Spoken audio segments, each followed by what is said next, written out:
Hechos que dan de qué hablar.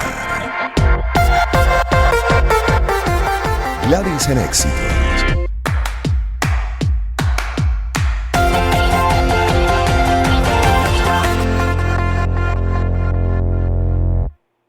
Y estos son también hechos que dan de qué hablar porque de verdad que uno no deja de sorprenderse ante la situación que se vive en el Poder Judicial. Por ejemplo, historias como la de Roberto Marrero. Cumple 500 días preso y tiene literalmente un juicio en el limbo.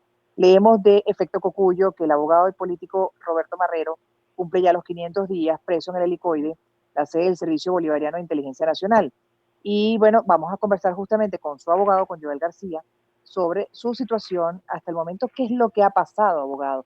Buenas tardes y bienvenido, porque pasan los días y bueno, como siempre han dicho justamente los familiares de presos políticos, ya lo que no pueden permitir es que se olviden estas historias, porque pasan a esto literalmente, a un limbo y pueden ser años de sus vidas y sin ni siquiera tener una sentencia, sin ni siquiera tener un debido proceso, es una cosa de verdad que se cuenta y bueno, da mucho dolor.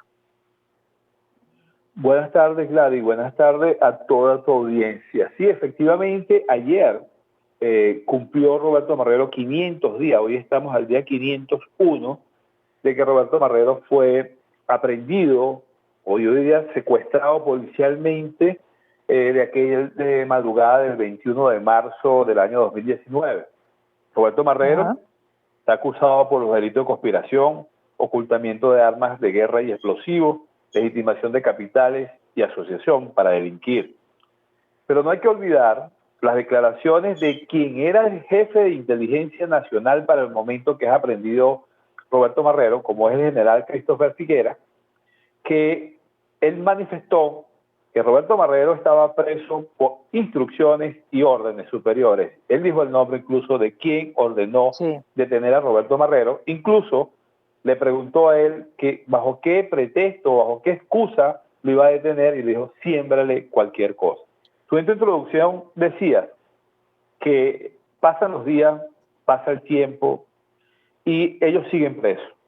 Esta mañana yo escribí un tuit donde decía que el COVID-19 terminó de matar la justicia en Venezuela. Porque si es verdad que en Venezuela hablar de justicia es forzar el concepto a lo máximo, porque en Venezuela es uno de los países más injustos, a pesar de tener positivado una gran cantidad de derechos fundamentales en nuestra Constitución y en nuestras leyes. En Venezuela está entre los primeros países violadores de derechos humanos. Por eso es que la alta comisionada Michelle Bachelet así lo ha dicho en 2 informes que hace poco acaba de ratificar. Y en el caso de los presos políticos, más todavía. Roberto Marrero fue aprendido el 21 de marzo del año 2019, 501 días. Y hoy día, Roberto Marrero está una incertidumbre judicial lo que es su proceso. ¿Por qué? Porque habíamos comenzado un juicio en el mes de diciembre, juicio que fue interrumpido porque fue destituida la juez que estaba a cargo de ese juicio. ¿Por qué fue destituida la jueza que llevaba este juicio? Por supuesto que las razones no la conocemos, pero la podemos inferir. Esa juez escuchó en sala cuando el funcionario del SEBIN, que elaboró un informe supuestamente de contrainteligencia, y es lo que mantiene a Roberto Marrero preso. Ese informe dice que Roberto Marrero viajó a la ciudad fronteriza de Cúcuta y Táchira a comprar armas y contratar mercenarios. Y ese funcionario, cuando lo tuvimos en la audiencia, que lo interrogamos, él dijo que él nunca había ido a Colombia, que él no escuchó nada de eso, sino que su jefe inmediato le ordenó hacer ese informe, es decir, se lo dictó, y él lo que hizo fue transcribirlo, pero él nunca había viajado allá a la frontera con Colombia. Y le preguntamos quién es su jefe, y su jefe es un militar de nombre Jesús Alberto García, que hoy día está fallecido. Después de los sucesos del 30 de abril del año pasado, ese militar fue encontrado supuestamente muerto en una habitación de un hotel en la carretera panamericana. Supuestamente se suicidó. Y él lo dijo de viva voz allí en la audiencia. Además de que la acusación fiscal no cuenta con los suficientes elementos de prueba para incriminar a Roberto Marrero. La juez con toda seguridad tuvo que haber comunicado eso a sus superiores y decirle, mire, ¿cómo condeno yo a este hombre si la misma persona que es la que origina la investigación dice que él no vio ni presenció eso? Inmediatamente destituyeron a la juez y al destituirla se interrumpe el juicio. Entonces, no tenemos nuevos jueces asignados, no tenemos fecha, y ahora en pandemia más todavía, porque ni siquiera acceso tenemos a él, ni acceso al expediente. Roberto Marrero está cumpliendo una condena anticipada sin haberle hecho un juicio y sin cumplir el debido proceso. Para mí, la razón es mantenerlo preso de esa manera. Claro. Eso es un año y 4 meses que lleva aproximadamente con arresto y bueno, en unas condiciones ni siquiera óptimas, porque además este es otro hecho importante dentro de la falta del debido proceso. Me gustaría que, si es posible, en el minuto que me queda, que nos cuente cómo está él en este momento viviendo esa prisión. Claro, por supuesto que todos los presos políticos y en esta situación de pandemia, de hecho hay rumores de que en el SEBIN, donde está él, hay unos contagios de unos funcionarios, unos presos, no lo sabemos, hay rumores. Sin embargo, él se puede comunicar a través de línea telefónica con su esposa y él dice que se siente bien. Por supuesto que ese sentirse bien es como normalizar muchas veces la crisis. En una celda 2x2 que no tiene ventilación natural, ¿verdad?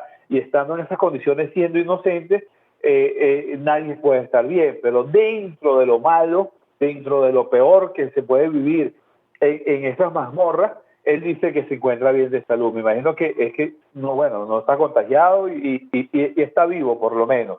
Pero sabemos de que todos los presos políticos están en unas condiciones deplorables, porque si algo reina en esos centros es el hacinamiento.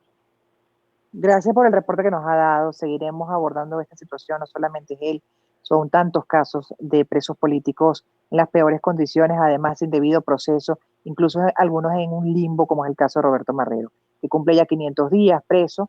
Y bueno, hemos estado conversando con Joel García, abogado precisamente de Roberto Marrero, quien es muy cercano a Juan Guaidó. Gracias por haber aceptado hablar con nosotros. Gracias a usted, y le informo que esta semana cumple 2 años Juan Requesén, también preso. 2 años, imagínense. Bueno, lo revisaremos entonces en estos días también ese caso, y hay tantos más que, como siempre se insiste, y las personas, además, como es el caso de los defensores de derechos humanos, el abogado justamente García, Joel García, siempre insiste en el hecho de que no se puede olvidar que lo peor que le puede ocurrir a este tipo de disidentes presos es que olviden su caso, por supuesto, porque bueno, cae en esto que hemos descrito en la conversación de hoy. Gracias por haber aceptado. Y hasta luego, me toca despedir la primera hora de Gladys en Éxitos, que es una segunda parte, en la que hoy lunes tenemos, dentro del seriado, vamos a volver a hablar con Luis Maturén. Lo tuvimos el lunes pasado, es el gerente de la empresa Datos Group, del que yo les he hablado, lo he entrevistado varias veces. Él se ha especializado en influencia transformadora a raíz de su especialización justamente en mercadeo, el estudio de las poblaciones, el comportamiento de las poblaciones, nuestros hábitos. Ha llegado a una información valiosísima que ha ido compartiendo con nosotros y que tiene que ver incluso con algo que para algunos es una utopía, como la felicidad. La tendremos en la próxima parte con el segmento Somos lo que pensamos.